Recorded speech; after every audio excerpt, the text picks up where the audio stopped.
തൃശൂരിലെ പുലികളി സംഘങ്ങൾക്ക് ധനസഹായം വിതരണം ചെയ്ത കേന്ദ്രമന്ത്രി സുരേഷ് ഗോപി. സാങ്കേതിക കാരണങ്ങളാൽ മുടങ്ങിക്കിടന്ന ധനസഹായമാണ് സുരേഷ് ഗോപി വിതരണം ചെയ്തത്. 9 സംഘങ്ങൾക്കായി 24 ലക്ഷം രൂപയാണ് കേന്ദ്രമന്ത്രി വിതരണം ചെയ്തത്. താൻ സന്തോഷത്തോടെയല്ല ഈ ചടങ്ങിൽ പങ്കെടുക്കുന്നതെന്ന് സുരേഷ് ഗോപി പ്രതികരിച്ചു. പുലിക്കളി സംഘങ്ങൾക്ക് ധനസഹായം നൽകുന്നതുമായി ബന്ധപ്പെട്ട് മുൻ ടൂറിസം സെക്രട്ടറിക്കെതിരെ സുരേഷ് ഗോപി രൂക്ഷ വിമർശനം ഉന്നയിച്ചു. നിരവധി തവണ താൻ മുൻ സെക്രട്ടറി ബിജുവിനെ വിളിച്ചെങ്കിലും പ്രതികരിച്ചില്ല. താൻ ചെയ്യാത്ത തെറ്റിന് രാഷ്ട്രീയത്തിന്റെ പേരിൽ അധമ പ്രവർത്തനം നടത്തി. വലിയ സന്തോഷത്തോടെയല്ല ഈ പരിപാടിയിൽ പങ്കെടുക്കുന്നതെന്നും സുരേഷ് ഗോപി പറഞ്ഞു.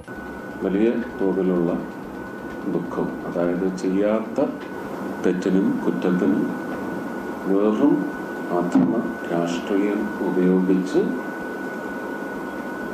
മലിനപ്പെടുത്താൻ ശ്രമിച്ച ഒരു അന്തരീക്ഷത്തിൽ നിന്ന് ഒരു ഉയർപ്പ് മാത്രമാണ് ഇപ്പം സംഭവിച്ചുകൊണ്ടിരിക്കുന്നത്. മോദിയുടെയും അമിത്ഷായുടെയും സുരേഷ് ഗോപിയുടെയും വീട്ടിൽ നിന്നല്ല ഈ ഫണ്ട് കൊടുക്കുന്നത്.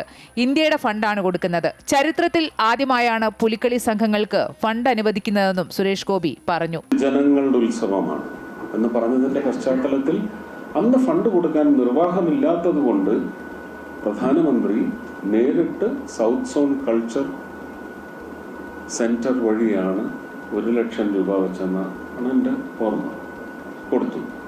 ആ 1 ലക്ഷം രൂപ പോരാ എന്ന് നിശ്ചയിച്ച് 2-3 വർഷം ഞാൻ എൻ്റെ പോക്കറ്റിൽ നിന്നാണ് 50,000 രൂപ വെച്ച് ഓരോ ടീമിനും ഞാൻ കൊടുത്തത്.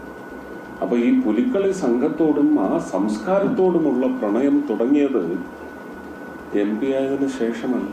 9 സംഘങ്ങൾക്കായി 24 ലക്ഷം രൂപയാണ് കേന്ദ്രമന്ത്രി വിതരണം ചെയ്തത്. കേന്ദ്ര സർക്കാരിന്റെ ലോഗോ പ്രദർശിപ്പിക്കാത്തതുകൊണ്ടാണ് ഫണ്ട് മുടങ്ങിക്കിടന്നത്. കളക്ടർ ശിഖ സുരേന്ദ്രൻ, നിജി ജസ്റ്റിൻ തുടങ്ങിയവർ ചടങ്ങിൽ പങ്കെടുത്തു. അമൃത ന്യൂസ്, തൃശൂർ.